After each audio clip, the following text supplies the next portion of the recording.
Hey guys, welcome back to Harmon Homestead.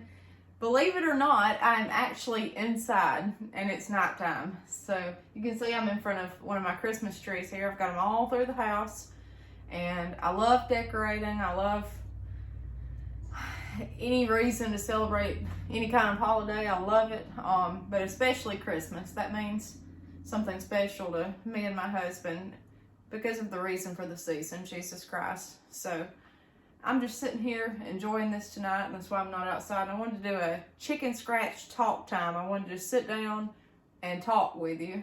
We did several of these videos earlier this year. They seemed well received, so I'm going to sit here and talk. Got me a cup of coffee, and we're ready to roll. So one of the things that I've been doing lately is preparation for next year. And what I mean by that is planning what I want to plant. I've been going through inventory. This year is the first year in my life that I've canned. We canned this year.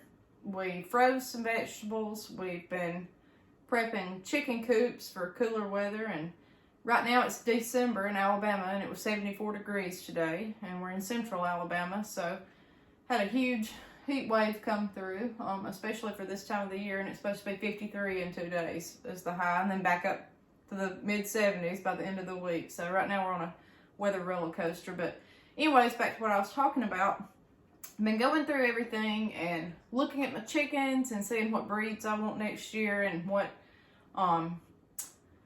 additions I want to make. I want to put a fence up around the raised bed, that way I can let the chickens free range. And it just dawned on me today. I was looking at all my buckets. I leave the soil in them over the winter, and they just stay outside. I really don't have the room to store the buckets, and I don't have anywhere to put all the soil. But anyways, I looked at that and I thought, well, if I free range the chickens, I can't have the buckets, so they'll be eating green beans out of the mop buckets and everything else I was growing. So lots of planning. But anyways, with all the food that I've prepped and stored throughout the summer, we've been eating it continuously, whether it be frozen or canned or whatever. And like I said, I canned this year for the first time, and I noticed several things. First of all, when you can, of course it takes money for the supplies, like the lids, your jars, the rings, the canner, if you don't have one, the supplies that goes with it, just something simple like a funnel, a debubbler, I got one of those. So it was a lot of money that was put into that, and preparation, a lot of prep work. And I will say, I like the canned goods. And with all of this, I'm going over my inventory of what I've canned, and I'm noticing some things are being used a whole lot more than others from what I've canned. And I've got a few jars I'm looking at here on my coffee table right here in front of me. And I want to show you exactly what we've canned and the best things to can for sustainability for your family. So right here, this is our number one. This is our green beans. I don't know if they were the rattlesnake pole beans or bush beans. You can't tell the difference once they're canned. But anyways, that right there. I canned over 50 quarts of these. And that has been our number one used canned good. And honestly, I'm probably going to be the only one on earth that thinks this, but everything frozen I like better. It's not a bad taste as far as the canned goods, but it's not, it just tastes fresher to me when something's blanched and frozen.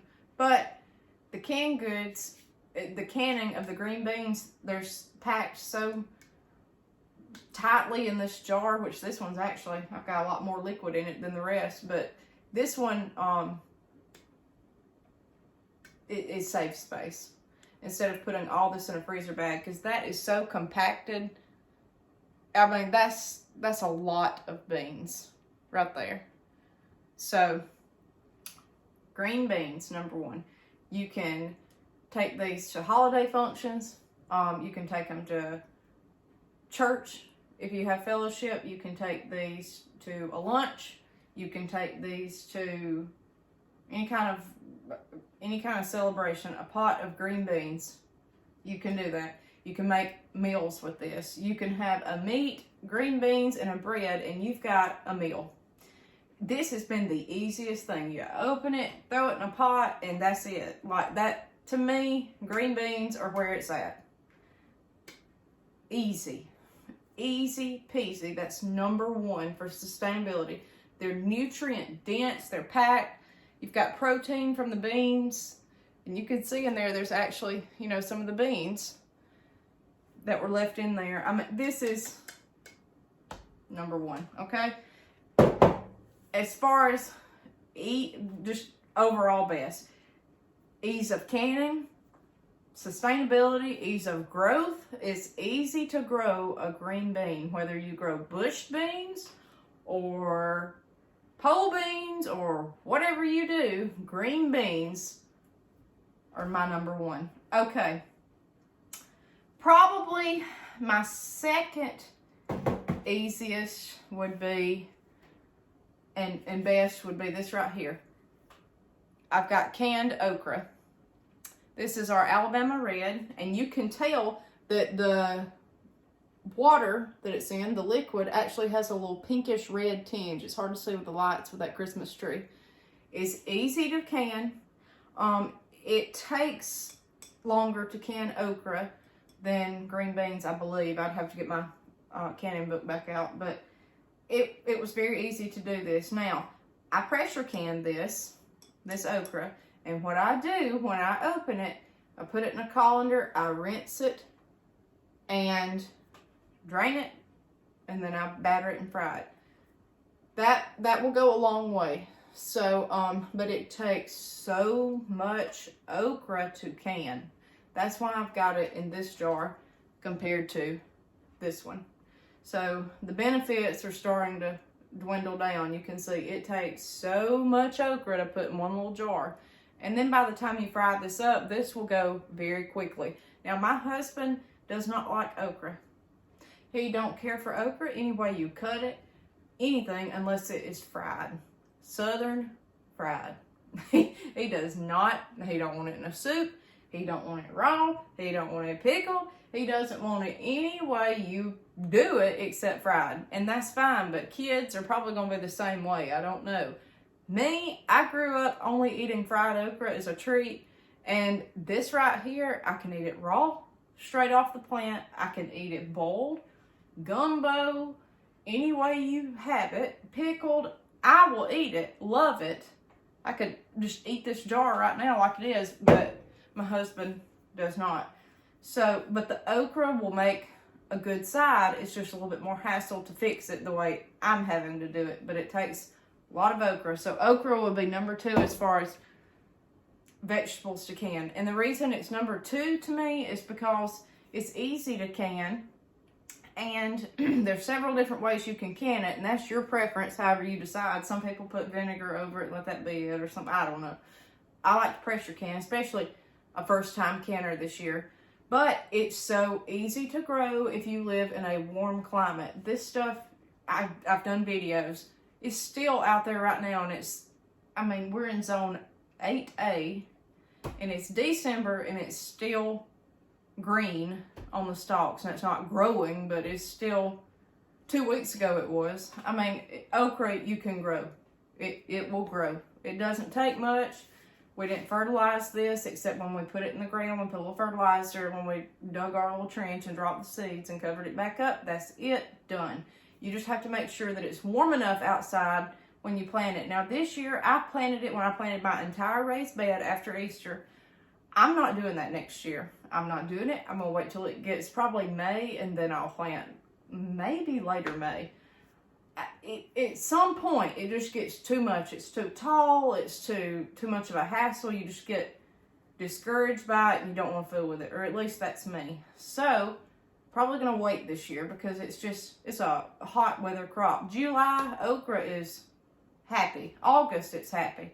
It doesn't matter if it's dry, rainy, whatever, okra will grow. So that would be number 2 for canning. Number 3, I am probably going to say this right here. Now, I got a coffee cup in one hand and a mason jar in the other. This right here is a jar of green tomatoes. I put, you need to look up, I'm not doing recipes, but anyways, this was water bathed with lemon juice and that right there, and salt as well, but drain it, rinse it, fried green tomatoes, and they hold their size well. That's very filling. It makes a good meal. It's not, I don't know as far as nutritional value, but tomatoes are copious usually. There's tons of tomatoes on a plant. And the reason I ended up with green tomatoes this year, I planted cherry tomato plants in my raised bed. They took over the whole raised bed. It was just a disaster, really. Everglades cherry tomatoes. They're prolific. You don't need but probably 2 plants, and you're well stocked. I mean, I had like 10 of them out there in a 20 by 30 raised bed. On a 20-foot space, I had probably 10 every 2 feet. I had them too close together, and I had way too many, and it was just, and what are you going to do with 500 ripe cherry tomatoes? I made sauce the best I could, and I ended up freezing that. But anyways, as far as a regular sized tomato, like this right here, and I couldn't tell you the variety because I've tried so many this year. All I know is I planted these in my pasture last year. Regular sized tomatoes, I had more than I knew what to do with. This year, I had the tomatoes, but it rained all summer here in Alabama. It was very rare. It rained all summer. It was not extremely hot. I think the highest we saw this year was maybe 97. I don't even know if my county broke 100 degrees this year, and that's rare from what I've seen. But anyways, it was a cooler, wetter summer. So all of my tomatoes, they had rot, and it was not blossom end rot necessarily. It was just the side would start rotting, or the top. They were just, every one of the tomatoes rotted. So I noticed a few turning, and as soon as they'd turn, they'd start rotting. They grow green, great, and I said, well, I've got plenty of great green tomatoes, but I don't have many that are ripening. I tried picking a few. I didn't have the space, the storage. I had all of these other crops coming in. I said, let me go ahead and pick these green. And I canned them. And I probably did 12 quarts. I'm not sure. I don't know how many pints, but I did. Well, I take that back. I did not do quarts. I did pints of green tomatoes, and tons of them. My husband loved them. I loved them once they were fried up. Great. Now, I don't know how else you could use this, but this was definitely number 3. It was easy peasy to do. Wash them, cut them, put the water over them, water bath them, done. And that's an easy technique. And the reason this is number 3 is how easy it is. And tomatoes are so hard to store. You have to do your own thing with ripe tomatoes with the canning jars. You know about all that. You have to boil them and peel them and all this and make sauce, or the tomatoes for stew and all that. This, you chop up, done. Boom. Slice it up. That's it. Now you can't use it in as many recipes as you could have, like tomato sauce, regular canned tomatoes. And freezing tomatoes, it does not work. I tried that last year because I didn't have a canner, and no, it doesn't work. They are like billiard balls when they come out of the freezer. They are hard balls that are split open, and they have no flavor, and it's just not, don't do it. Now, like I said, the cherry tomatoes, I mashed those down, I froze them for sauce. That was fairly easy. Number 3, ease of preparation and abundance of your vegetable. So we got green beans, okra, green tomatoes, and I'm just going off my preference, guys. It may be totally different for you, but I'm just saying as a first year canner, this right here. So I definitely know we're gonna have green beans next year. Might even up the amount that I plant, and I had rows this year. Bush beans for the first time, and pole beans. So the bush beans, I'm gonna tell you, they outdid the pole beans. The bush beans were it, and they got planted right after Easter, and that's an early harvest is the way to go. Number 4 would probably be, I'm trying to decide as I talk about this, pumpkin. I've got cubed pumpkin here that was pressure canned. I believe it was 90 minutes. I'm not sure. Double check that, guys. It was pressure canned, and I've got several quarts. You cannot, I have not used pumpkin in as many recipes. The only thing I've used this in is chili recipes. My husband loves it. Ground turkey or ground deer meat with this. Still add a can of tomatoes and some black beans and chili seasoning, and you have got one fabulous chili. Now, this was fairly easy.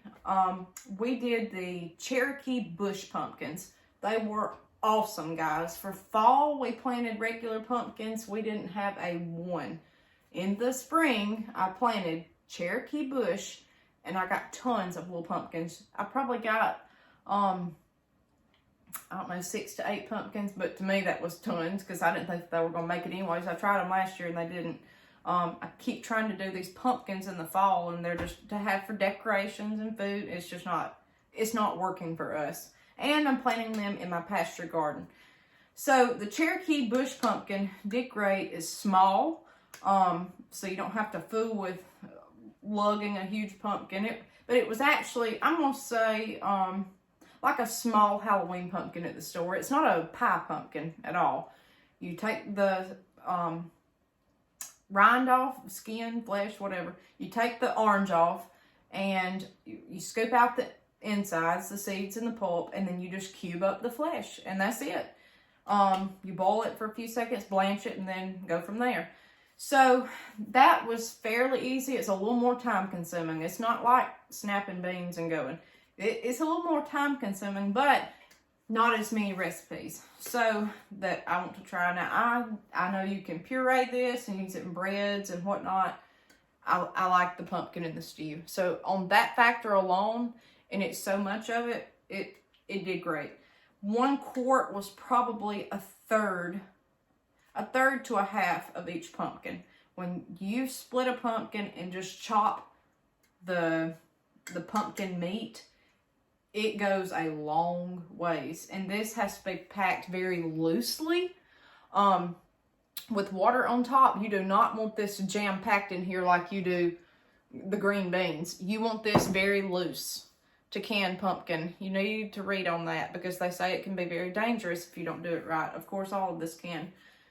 The canned pumpkin's number 4. Number 5, believe it or not, I got some carrots on sale at the grocery store.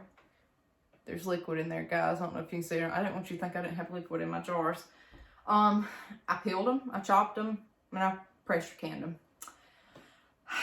If I was able to grow this many carrots, I would can it. I don't know of anybody around this area that I live in that even has success with carrots. We finally did. In fact, I think it was my last video, growing carrots in clay soil. Now, if I planted my whole raised bed in this, yeah, I could grow it. But I want to have other things that are more sustainable, and I can go further with a meal. So I've actually got these on sale at the store, and I did 4 quarts, and I believe that was 10 pounds of carrots. In fact, I know it was. It was 10 pounds of carrots, made 4 of these. That's a lot of carrots. It took me all afternoon after church one Sunday, and I was peeling carrots, chopping them, and pressure canning them. I had to do something with them that day. This is really too many to go in a stew. Now, if you did pints, that'd be different. But just as a side dish, a meat and 2 vegetables, this is good. This is real good. So look at your stores and see if there's vegetables on sale that you can. That might be, or a farmer's market or wherever. That would be a good idea if you can't grow it yourself. But no, I'm not going to fill up a whole garden with that. I wish I had the space. I'd have a garden for each vegetable. I love it all, but it's not practical for us. Same way as it's not practical for us to have nothing but a yard full of tomatoes. We want something else in there too. So that would be number 5, because it's hard to grow these here, clay soil, and it's just not, and it's so temperamental with the time of the year. Number 6, y'all will never believe this. I planted pink eye purple hull peas, and I think I got 3 quarts and 6 pints. We planted 4. I believe it's 100 foot. 400 foot rows. Yeah. 6 of these and 3 quarts. 3 of these. These little things do not go that far. And if I was going to do this again, I sure wouldn't take up my canning jar for this. I don't like how it looks. I'd just rather have these frozen. I'm not going to can these again, not for what I foresee this year. I love this better than anything else I've got sitting here. I love the purple hull peas to eat. My husband loves these. But it takes so many of these peas, y'all. I had baskets and baskets. The deer didn't bother them. The deer, I got them right on time. I mean, it could not have worked out any better. It rained so much the deer they didn't even want food with them. I mean, it was, but this right here, it is, I don't know how much you would have to grow to have a huge amount of this. It seemed like it went a whole lot further last year when I grew these and froze them. I don't know what it is about canning these, but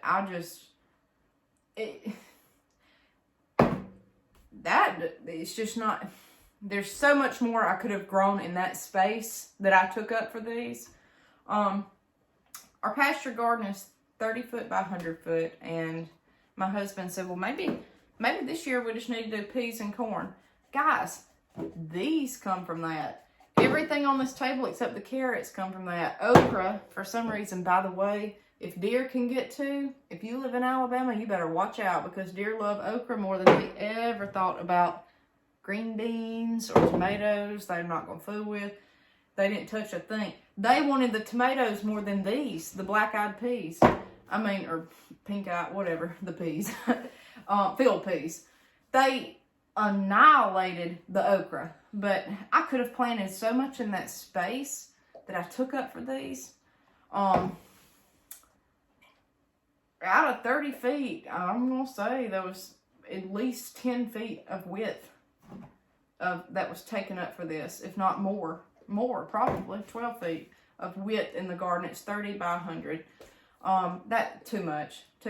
We talked about just corn and peas for next summer, next spring, but down there, I'm going to keep on doing what I'm doing. Now, it's not on the table here because I canned only a few jars and I didn't bring any of those tonight.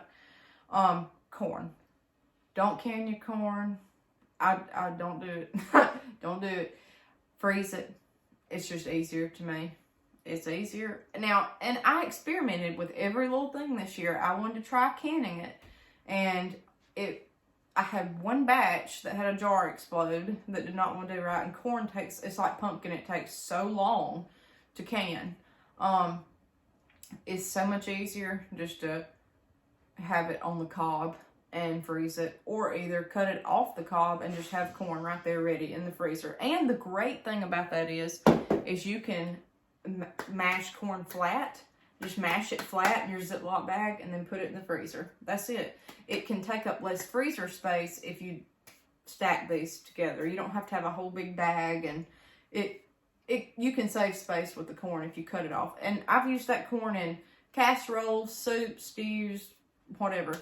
If you want it as a side dish, just have the corn on the cob. In fact, we had that for Thanksgiving. I had all just vegetables that I grew. No casseroles this year. And the corn was a huge hit. It tasted fresh. So that's my ranking right here. The only other thing I can this year, I tried corn cob jelly. That tasted delicious. But the amount of time it took to can it and the ingredients it took to go in it, so much sugar. Anytime you do jellies or jams, you're going to have a lot of sugar, and it just wasn't worth the hassle, really, to me. I did pickles. They taste great. Next year, I'm going to have to use pickle crisp for sure. Pickles you can live without. If you're going to try to be sustainable, the pickle, you know, if it come down we had no food tomorrow, I'd want these green beans. I'd want these vegetables laying here instead of just a jar of pickles, bread and butter pickles. So that's a huge factor. Think about if you had no food tomorrow, what would you want to eat that you've got stocked up? And what's your favorite thing? And this year was all about experimentation, but next year we're going to hone in on what we're good at, what we can grow, what takes up the least space, and go from there. But anyways, guys, that's the moral of the story. Look over what you have. Look over what you want to grow next year. Go ahead and be getting your seed catalogs. Go ahead and place your order if you can. I know a lot of places are out of stock, but go ahead and kind of get a game plan going on what you want to grow and what you think will do well, because it's right around the corner. I mean, we are less than 3 weeks away from Christmas here, so it will be here before you know it. And we'll be starting our earliest spring stuff inside here in just a few weeks. So get a game plan, get it ready, and start thinking about what you're going to do. We'll see you next time on Chicken Scratch Talk Time with Harmon Homestead.